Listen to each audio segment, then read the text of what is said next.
I'm sorry. I'm sorry. All right.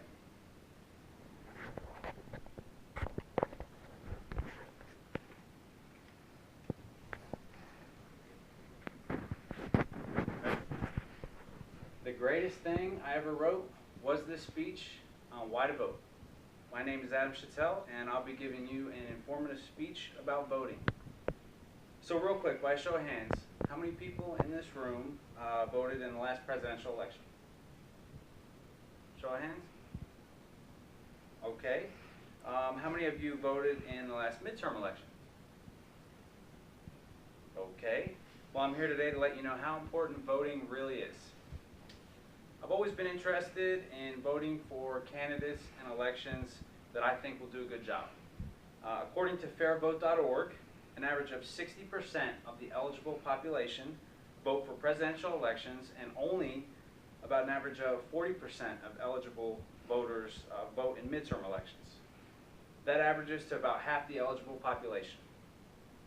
When you consider how important the president and different representatives are to what's happening in our country, it makes you wonder why only 1 in 2 people end up voting.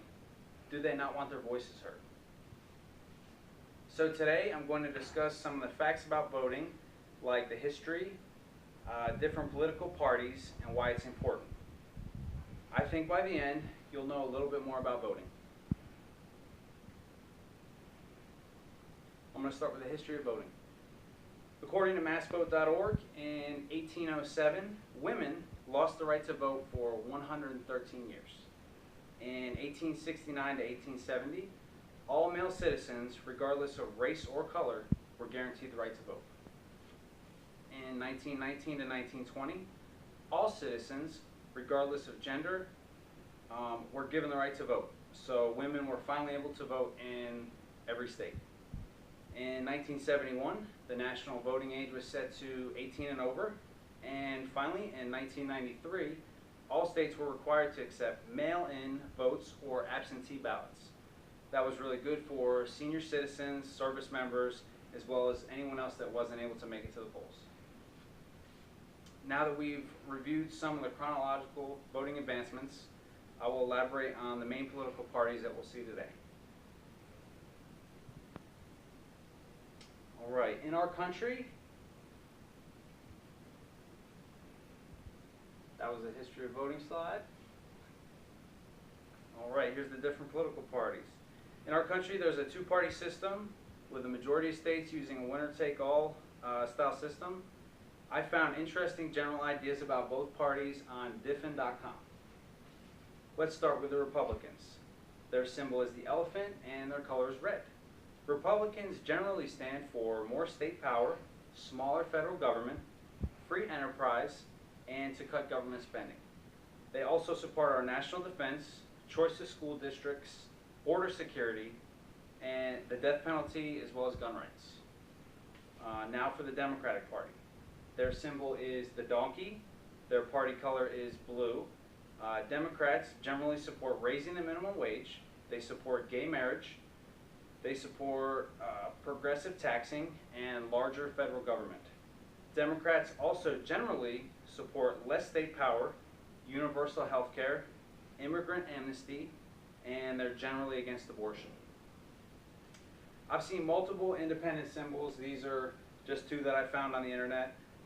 Independents and others are usually an additional option to choose if you don't like the main 2.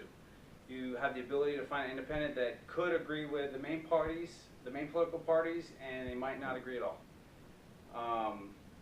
Of course, you'll always be welcome to write in whoever you want on a ballot. So you could write in Ronald McDonald if you like to. Most elections are won, though, by either major political party. Now that you've heard about the different political parties in our country, I'd like to convey the reasons that I think you should vote.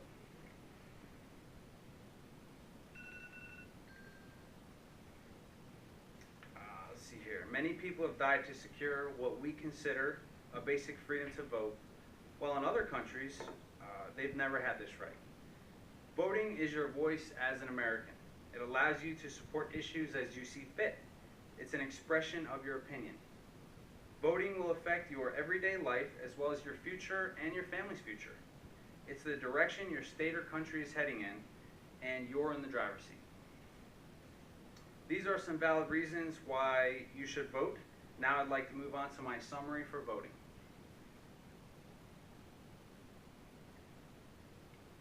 There is a complex history to how our current voting system has come to what it is today. Ethnicity, race, and gender are now non-issues in deciding the right to vote. You have the option to choose to support the Republican Party, the Democratic Party, or an independent. Voting is a very important right that every American should exercise. I've made myself clear that I think voting is very important. If I could leave you with one thing to remember today, it's that when you're unhappy with what's coming out of Washington, let your voice be heard and vote. Thank you very much for your time. Are there any questions? I think that's it.